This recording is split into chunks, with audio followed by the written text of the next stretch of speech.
ରୋଶନୀର ମା ନିର୍ମଳା ତା ସାଙ୍ଗକୁ କହୁଥାଏ। ଆରେ ତୁ ତୋ ପୁଅକୁ କହ ଟିକେ ଭଲରେ ପଢ଼ିବ।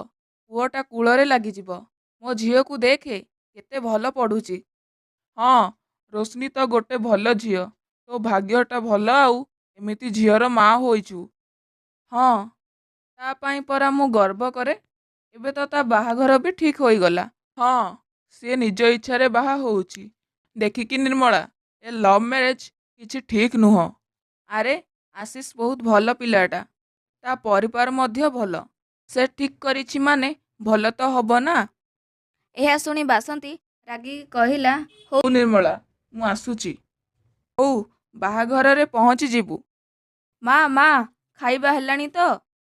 ଆରେ ଏବେ ତ ରୋଷେଇ କରେ, ନହେଲେ ତୋ ଶାଶୁ କହିବ ୟାକୁ ତା ମା କିଛି ବି ଶିଖେଇନି। ମା, ଆଜିକ ତୁମ ହାତ ତିଆରି ଖାଇବାକୁ ଦିଅ, ତାପରେ ତ ମୁଁ ଏଠୁ ଚାଲିଯିବି ନା। ସେଦିନ ଏମିତି କାମରେ ଗଲା। ତା ପରଦିନ ରୋଶନୀ ଓ ଆଶିଷର ବାହାଘର ହେଲା।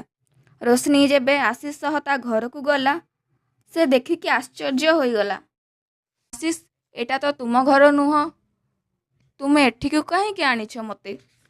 ତୁମ ଘର ତ ବହୁତ ବଡ଼। ଏହି ଘର ତ ବହୁତ ଛୋଟ। ଏଠି ଆମେ କେମିତି ରହିବା? ତ ରଶ୍ମିର ଶାଶୁ କାମିନୀ କହିଲା, ଆରେ ବୋହୂ, ସେ ଘର ପରା ଆଶିଷର ଦାଦା ଜବରଦସ୍ତି ହଡ଼ପ କରିନେଲା। ତୁ ଚିନ୍ତା କରନା, ଜଲ୍ଦି ସେ ଘରକୁ ଆମେ ନିଜର କରିନେବା। ତାପରେ ଆଶିଷର ଭଉଣୀ ମେଘା କହିଲା, ଆରେ ଏମିତି ବାହାରେ କଥା ହେଉଥିବ ନା ଘରକୁ ବି ଆସିବ। ତାପରେ ସମସ୍ତେ ଘରକୁ ଗଲେ। ସରି ରୋଶନୀ, ମୁଁ ତୁମକୁ ମିଛ କହିଲି। ମୁଁ ତୁମକୁ ବହୁତ ଭଲ ପାଏ। ହଁ, ମୁଁ ବୁଝିପାରୁଛି ଆଶିଷ। ରୋଶନୀ, ମୁଁ ଅଫିସ ଯାଉଛି।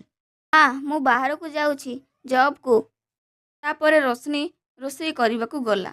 ସେ ଗ୍ୟାସ୍ ଅନ୍ କଲାବେଳେ ଦେଖେ ତ ଲାଇଟର କାମ ଦଉନି। ମା, ଲାଇଟର କାମ କରୁନି। ଲାଗୁଛି ଖରାପ ହୋଇଯାଇଛି। ବୋହୂ, ତୁ ଯାଇ ଲାଇଟର ନେଇ ଆସେ। ଆଶିଷ ଆସିଲା ବେଳେ ରାତି ହୋଇଯିବ। ତାପରେ ସେ ଲାଇଟର ଦୋକାନ ଖୋଜି ଖୋଜି ଗଲା। ସେ ବାଟରେ ଦେଖିଲା ଆଶିଷକୁ। ସେ ଗୋଟେ ଦୋକାନରେ ଠିଆ ହୋଇଥିଲା। ସେ ତାକୁ ଡାକିଲା। ଆଶିଷ ତାକୁ ଦେଖି ବି ନ ଦେଖିଲା ପରି ଚାଲିଗଲା। ହେ ଭଗବାନ, ଏ କ'ଣ ହେଉଛି ମୋ ସହ? ମୋ ମା ଜାଣିଲେ ତାଙ୍କ ହୃଦୟ ଭାଙ୍ଗିଯିବ। ସବୁ କାମ ଠିକ୍ସେ ହଉଛି ତ? ହଁ କୁନାଲ ଭାଇ, ସେମିତି ଏକା ହଉଛି। ତୁମ କଥାରେ ମୁଁ ଧନୀ ବୋଲି ପ୍ରମାଣ କଲି। ଆଉ ରୋଶନୀ ମୋତେ ବାହା ହୋଇଗଲା। ଏବେ ସେ ଆମ ଘରର ସବୁ କାମ କରୁଛି। ବହୁତ ବଢ଼ିଆ। ତାକୁ ଆହୁରି କଷ୍ଟ ଦିଅ। ସେ ଏତେ ନିରୀହ ଯେ ଏବେ ବି ମୋତେ ବିଶ୍ୱାସ କରୁଛି। ହଉ, ମୁଁ ଘରକୁ ଯାଉଛି। ହଁ, ସିଏ ମୋତେ ଧୋକା ଦେଇଛି। ତାକୁ ଦରକାର ଏହା। ତାପରେ ଆଶିଷ ଘରକୁ ଆସିଲା। ତାକୁ ଦେଖି ରୋଶନୀ କହିଲା, ଆଶିଷ, ତୁମେ ମାର୍କେଟରେ କ'ଣ କରୁଥିଲ? ତୁମେ ତ ଅଫିସ ଯାଇଥିଲ। ଓ ହଁ, ମୁଁ ଚାହା ପିଇବାକୁ ଆସିଥିଲି।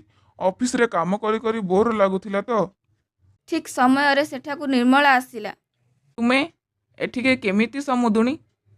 ଏବେ ମୁଁ କ'ଣ ମୋ ଝିଅ ପାଖକୁ ଆସିପାରିବିନି? ରୋଶନୀ, ଏମାନେ ଆମକୁ ଧୋକା ଦେଇଛନ୍ତି।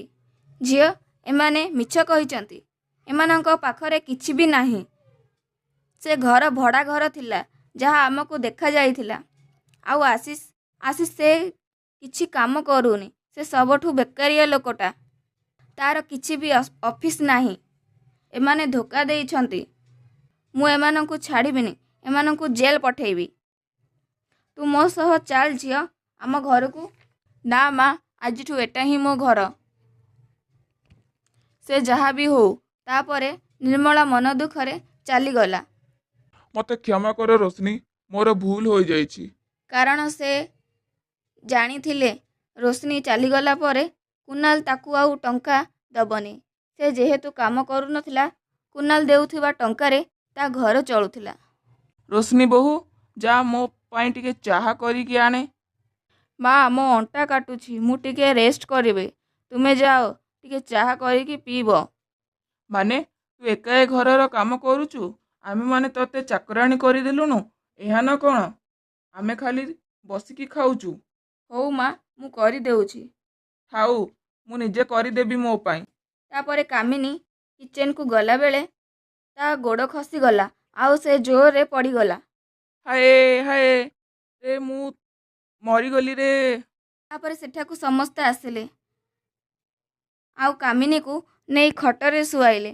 ତାପରେ ରୋଶନୀ ତା ଶାଶୁର ଏମିତି ଯତ୍ନ ନେଲା ଯେ ସେ ପୁରା ବଦଳିଗଲା। ଆଶିଷ ମଧ୍ୟ ରୋଶନୀ ତା ମାଆର ଏତେ ସେବା କରୁଥିବାର ଦେଖି ରୋଶନୀକୁ ସତରେ ଭଲ ପାଇବାକୁ ଲାଗିଲା।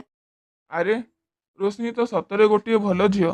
ମୁଁ ଆଉ କୁନାଲ କଥାରେ ତାକୁ କଷ୍ଟ ଦେବିନି। ଗୋଟିଏ ଦିନ ରୋଶନୀ ଯେତେବେଳେ ମନ୍ଦିରକୁ ଯାଇଥିଲା, କୁନାଲ ତା ଘରକୁ ଆସିଲା। ଆଶିଷ, ତୁ ଏମିତି କାହିଁକି କରୁଛୁ? ତୁମେ ଏଠି କାହିଁକି ଆସିଛ? ମୋ କଥା ଶୁଣେ, ରୋଶନୀକୁ ହଇରାଣ କର। ତୁମେ ଯେତେ ଚାହିଁବ ଟଙ୍କା ନବ। ରୋଶନୀ ମନ୍ଦିରରୁ ଆସି ଏସବୁ କଥା ଶୁଣୁଥିଲା। ସେ ମୋ ବୋହୂ। ଏ ବୁଢ଼ୀ ଚୁପ୍ ରହ। ସେ ମୋତେ ଧୋକା ଦେଇଛି। ସିଏ ତତେ କେବେ ବି ଭଲ ପାଉନଥିଲା। ତୁ ଆମକୁ ମିଛ କହିଛୁ। ତାପରେ ରୋଶନୀ ଆସି କହିଲା, ହଁ, ମୁଁ ତାକୁ କେବେ ବି ଭଲ ପାଇନି। ସେ ମିଛ କହୁଛି।